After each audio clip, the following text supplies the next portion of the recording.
Hello दोस्तों, स्वागत है आप सभी का वैल्यू इन्वेस्टर यूट्यूब चैनल के ऊपर। इस वीडियो के अंदर बात करेंगे Indian railway finance corporation limited के शेयर के ऊपर, यानी दोस्तों IRFC के शेयर के ऊपर। अब देखिए, यहाँ पर सबसे बड़ा सवाल ये है कि IRFC का आगे होगा क्या, फ्यूचर में IRFC कैसे परफॉर्म करेगा। सभी लोग यही सवाल पूछ रहे हैं। इस वीडियो के अंदर दोस्तों मैं आपको यहाँ पर एक्सप्लेन करने वाला हूँ IRFC का बिजनेस। अब बिजनेस के अंदर एक सडनली चेंज आ चुका है, बिजनेस यहाँ पर थोड़ा सा चेंज हो चुका है, तो वो समझना काफ़ी ज़रूरी है। तो उसके लिए दोस्तों वीडियो में बने रहे और मैं आपको बताना चाहता हूँ कि IRFC यहाँ पर परफॉर्म ऐसे क्यों कर रहा है। ठीक है, सबसे पहली चीज़ हुई क्या है, शुरुआत से शुरू करते हैं।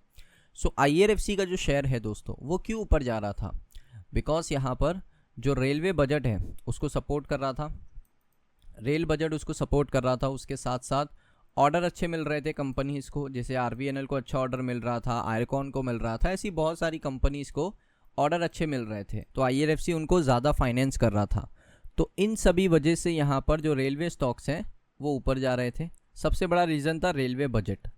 लेकिन अब क्या हो गया दोस्तों, रेलवे बजट के साथ साथ एक और होता है जिसको हम कहते हैं extra budgetary resources. Extra budget ये होता है दोस्तों काफ़ी ज़रूरी, क्योंकि इससे ही पता चलता है कि रेलवे का स्ट्रेंथ कितना है। बहुत समय पहले एक्स्ट्रा बजट मिल रहा था 1 लाख करोड़ का, फिर बीच में 2 लाख करोड़ का भी मिलने लगा था, लेकिन फिर उसको घटाकर सरकार ने सिर्फ 10,000 करोड़ कर दिया है। अब सरकार ने ऐसा क्यों किया है वो सरकार को ही पता है, क्योंकि एक्स्ट्रा बजटरी रिसोर्सेज से क्या होगा, ज़्यादा बजट रेलवे को मिलेगा और रेलवे ज़्यादा से ज़्यादा प्रोजेक्ट्स को यहाँ पर क्या कर पाएगा, सक्सेसफुली बना पाएगा।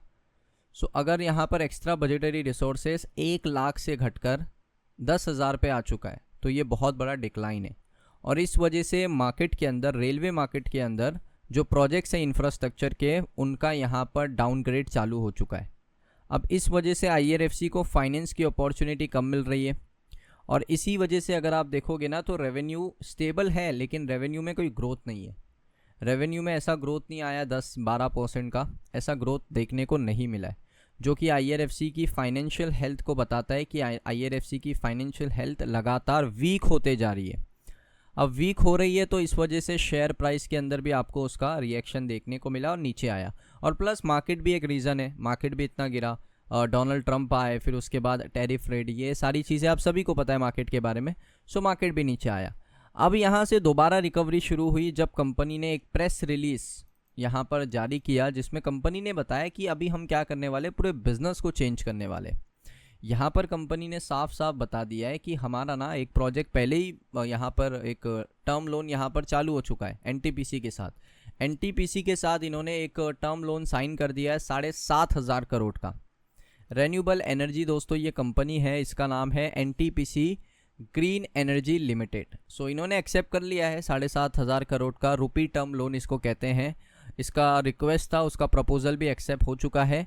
अब यहाँ पर क्या होगा, IRFC देखिए, सबसे पहले IRFC यहाँ पर अलग अलग सेक्टर में इन्वेस्ट करेगा, फाइनेंस करेगा। सबसे पहले यहाँ पर जो रोलिंग स्टॉक रिक्वायरमेंट है उन कंपनीज़ को यहाँ पर फाइनेंस करने के लिए रेडी है। इंडियन रेलवेज़ के लिए जो रोलिंग स्टॉक होता है, स्टॉक का मतलब होता है, आप सभी को पता है, रोलिंग स्टॉक का मतलब होता है ट्रेन्स के अंदर जो कंपोनेंट्स पार्ट्स लगते हैं उसको कहते हैं रोलिंग स्टॉक। तो उसका रिक्वायरमेंट जो भी इंडियन रेलवेज़ कंपनीज़ को होगा, IRFC इसको फंड करेगा। कस्टमर कंटेनर ट्रेन ऑपरेटर्स जैसी कंपनीज़ हैं उनको फंड करेगा। रेन्यूएबल एनर्जी का नीड्स है अगर इंडियन रेलवेज़ को, तो वहाँ पर फंड करेगा। मेट्रो रेल प्रोजेक्ट्स को फंड करेगा, मेट्रो के अंदर IRFC की एंट्री अभी हो चुकी है। पोर्ट रेल कनेक्टिविटी को फंड करेगा, जिसको कहते हैं PPP प्रोजेक्ट्स, जो सेंक्शन होंगे इंडियन रेलवेज़ के द्वारा। तो रेलवे सेक्टर को ही फंड करने वाला है। लेकिन देखिए यहाँ पर रोलिंग स्टॉक रेलवे के लिए ही आएगा, क्योंकि वो रेलवे के कंपोनेंट्स होते हैं। कस्टमर कंटेनर ट्रेन ऑपरेटर्स, ये भी रेलवे का ही होता है ना, ट्रेन को ऑपरेट करने वाले। उसके बाद रेन्यूएबल एनर्जी जो इंडियन रेलवेज़ को नीड है उसकी, वहाँ पर भी फंड करेगा। जैसे अभी NTPC का जो ग्रीन एनर्जी लिमिटेड है वो रेन्यूएबल एनर्जी प्रोवाइड करता है इंडियन रेलवेज़ को, तो उसको फंड कर रहा है IRFC। Metro rail project, railway से बाहर नहीं गए। पोर्ट रेलवे कनेक्टिविटी, फिर यहाँ पर रेलवे, तो रेलवे सेक्टर को ही करेगा, लेकिन रेलवे के अंदर जो अदर सेक्टर्स हैं वहाँ पर निवेश करेगा। इंडियन रेलवेज़ का एक स्टैंडर्ड सेक्टर है जिसको कहते हैं इंफ्रास्ट्रक्चर, जिसमें बहुत कम मार्जिन है आजकल, 30 से 50 पैसे IRFC ने बताया इतना मार्जिन बन रहा है। तो उतने मार्जिन में पैसा बनना मुश्किल है और इस वजह से प्रॉफिट आफ्टर टैक्स भी डाउन हो रहा है। सो ये बहुत बड़ी वजह है दोस्तों IRFC का अपने बिज़नेस को थोड़ा बदलाव करने के लिए, अपने मार्जिन को बढ़ाने के लिए, अपने रेवेन्यू को बढ़ाने के लिए इन्होंने क्या किया है, अलग अलग सब सेक्टर के अंदर पैसा यहाँ पर आप कह सकते हो फंड यहाँ पर देना शुरू कर दिया है। उसके साथ IRFC जो है वो यहाँ पर बहुत ही क्रूशियल रोल प्ले करने वाला है, क्योंकि भारत को अगर 10 ट्रिलियन की इकोनॉमी बनानी है सो IRFC को एक बड़ा रोल प्ले करना पड़ेगा इसके अंदर। क्योंकि देखिए रेलवे को मॉडर्नाइज़ करना अभी भी हमारी कोशिश जारी है इंडियन सरकार की, और इंफ्रास्ट्रक्चर के ग्रोथ के लिए अभी भी यहाँ पर IRFC का एक काफ़ी बड़ा रोल है। सो उसमें अगर देखा जाए तो डेफिनेटली IRFC का बहुत बड़ा रोल है। अब देखिए यहाँ पर लोग कहते हैं कि डेवलपमेंट नहीं हो रहा है, क्यों नहीं हो रहा है? आप देख सकते हो इंडिया की पहली हाइड्रोजन ट्रेन लॉन्च होने वाली है मार्च 31 को। ये बहुत ही बड़ी अपडेट है। मार्च 31 यानी इसी महीने की एंड में आपको इंडिया की पहली हाइड्रोजन ट्रेन लॉन्च होती हुई देखने को मिलने वाली है। ये बहुत अच्छी खबर है दोस्तों रेलवेज के लिए। उसके साथ साथ अगर आप देखोगे सो यहाँ पर आप देख सकते हो पिछले सालों में RVNL राइट्स, IRFC, आयरकॉन, इनमें एक अच्छी रैली देखने को मिली बिकॉज अच्छे कॉन्ट्रैक्ट थे। जैसे मैंने आपको बताया सरकार का एक सपोर्ट था अच्छा और इंफ्रास्ट्रक्चर का ग्रोथ था। लेकिन अभी अगर आप देखोगे अपने 52 वीक हाई से 50% नीचे आ चुके हैं।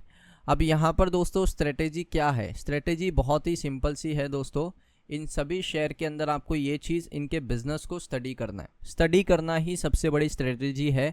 उसमें ही आपको पता चल जाएगा कि आने वाले समय में आपको क्या करना है। सो दोस्तों ये वीडियो आपको कैसी लगी कमेंट सेक्शन में बताइए। अगर आपको ये वीडियो अच्छा लगा वीडियो को लाइक करें। चैनल पे पहली बार आए हो चैनल को सब्सक्राइब कर लो। मिलता हूँ मैं आप सभी लोगों को नेक्स्ट वीडियो के अंदर।